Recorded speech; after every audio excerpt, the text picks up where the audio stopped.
Yo, di saat peluncuran Oppo Find X8 series, semua mata tertuju kepada varian Pro-nya. Varian vanilanya, Find X8, seolah dinomorduakan karena tidak memiliki embel-embel Pro di belakangnya. Entah kenapa orang-orang selalu berpikir bahwa varian Pro itu selalu mutlak lebih baik. Perlu gue sampaikan, tidak demikian faktanya dengan Oppo Find X8 series. Karena mayoritas hal positif yang ada di varian Pro-nya, ada juga di varian vanilanya. Bahkan ada beberapa area yang mungkin lebih seksi dan lebih baik justru di Oppo Find X8-nya. Sehingga berpotensi menjadikan Oppo Find X8 lebih favorable. Let's go! To the point aja, gue nggak mau panjang lebar ya. Ada dua hal secara mutlak yang gue rindukan dari Oppo Find X8 Pro ketika menggunakan Oppo Find X8. Pertama, layar AMOLED Oppo Find X8 Pro. Enggak, bukan karena kualitasnya, tapi karena subtle curvature di sisi-sisi layarnya yang bikin berselancar di UI jadi extra comfy dan seolah lebih smooth. Karena jari tuh enak banget landing maupun gliding di layarnya. Yang mana hal ini menjadi ciri khas HP kasta tertinggi dari mayoritas brand Android di tahun 2024. Sedangkan Find X8 layarnya sekedar flat doang. Namun perlu gue garis bawahi, layar yang ada di Oppo Find X8 ini mempunyai basic quality yang sama baik dengan layar yang ada di Oppo Find X8 Pro. Layar AMOLED-nya punya resolusi yang mirip, peak brightness-nya sama, maksimum refresh rate-nya di 120Hz, dan dilapisi Gorilla Glass 7i. Selain kemiripan tersebut, gue justru merasa ada nilai plus yang ditawarkan oleh Oppo Find X8. Bezel super tipis membuat experience menikmati konten lebih imersif, karena screen to body rasionya lebih lega. Dan ukuran layarnya masuk ke kategori golden size nih. Ya jadinya pasti lebih nyaman aja buat dikontrol dengan satu tangan. Kedua, port di Oppo Find X8 ini sekedar USB-C 2.0. Sedangkan untuk Oppo Find X8 Pro sudah menggunakan USB-C 3.2 Gen 1. So jelas, bakalan ada perbedaan transfer speed.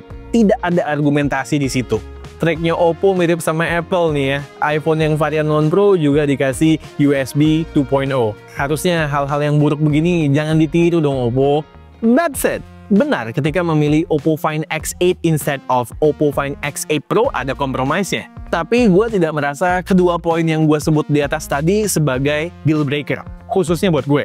Tapi sebentar, belum selesai. Sampai di sini pasti kalian akan bertanya, loh bang, kok cuman itu aja?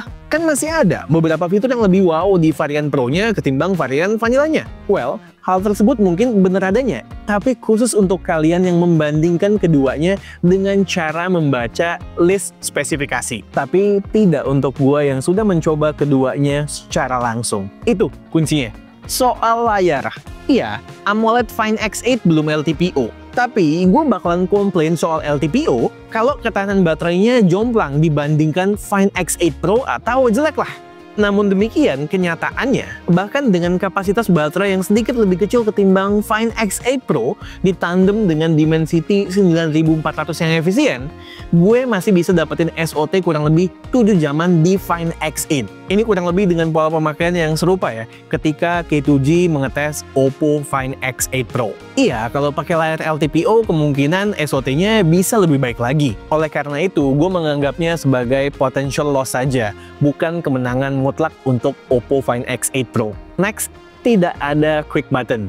Perlu kalian ketahui, ini kayak extra feature yang sifatnya nice to have. Sama kayak di iPhone 16 Pro series. Penggunaan fitur button ini ada honeymoon phase-nya. Ketika HP masih baru, kita tuh pengen banget ngulik semua fitur-fiturnya. Tapi setelah mencobanya sekian lama, gue justru prefer menggunakan on-screen control pada aplikasi kameranya langsung. Yang mana buat gue hal tersebut lebih berasa presisi aja.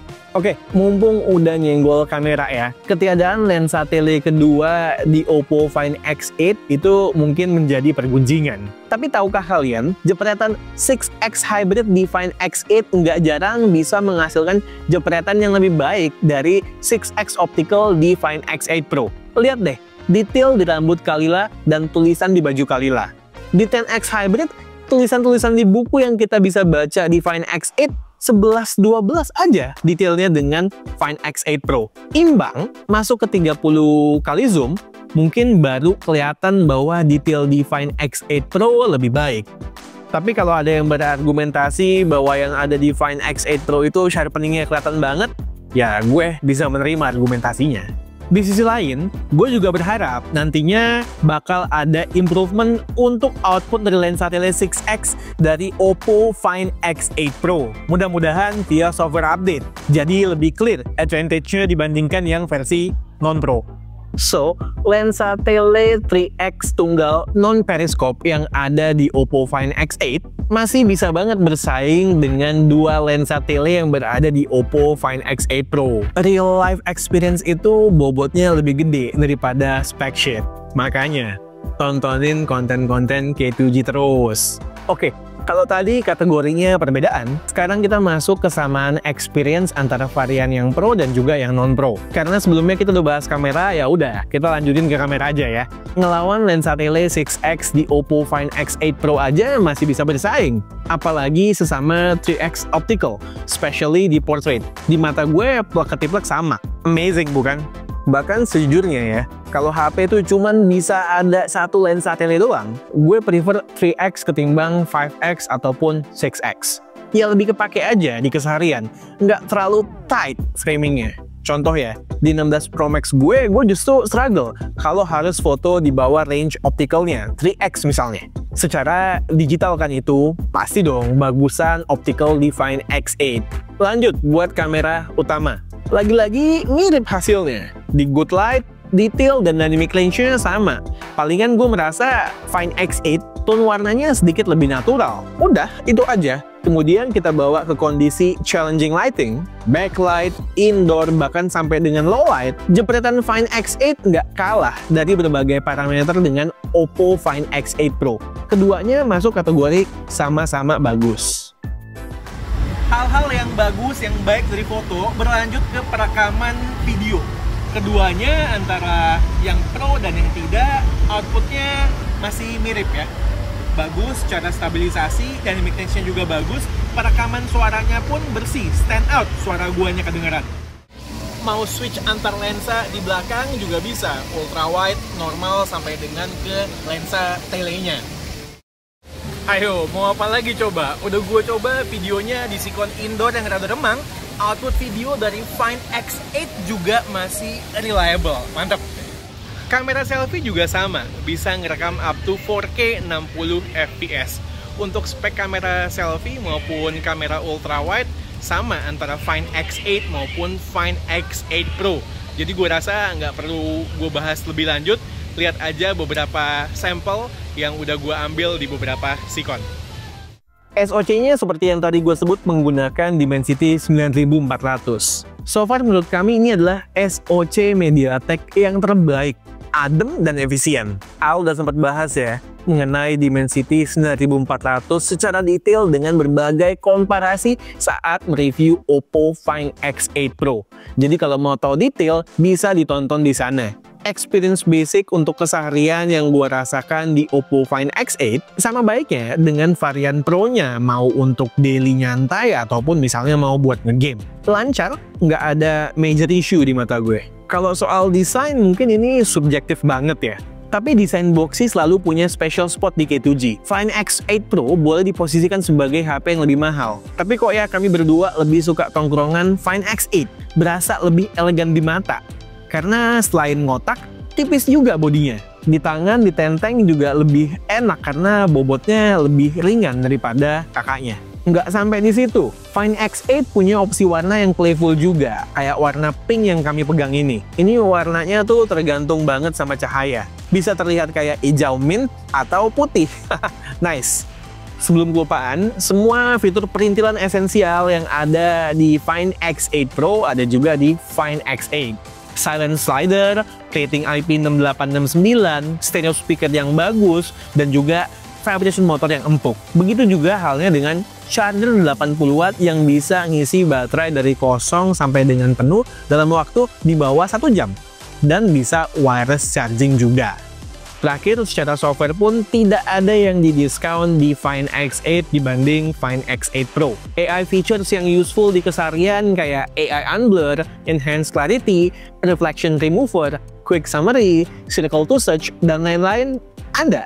Dan yang nggak kalah penting buat gue, Find X8 support juga transfer data dari dan ke iPhone secara seamless menggunakan aplikasi O+ Connect. Terkait software update, informasinya masih simpang siur nih. Tapi yang jelas nggak kalah reliable kok untuk pemakaian long term dibanding varian Pro-nya.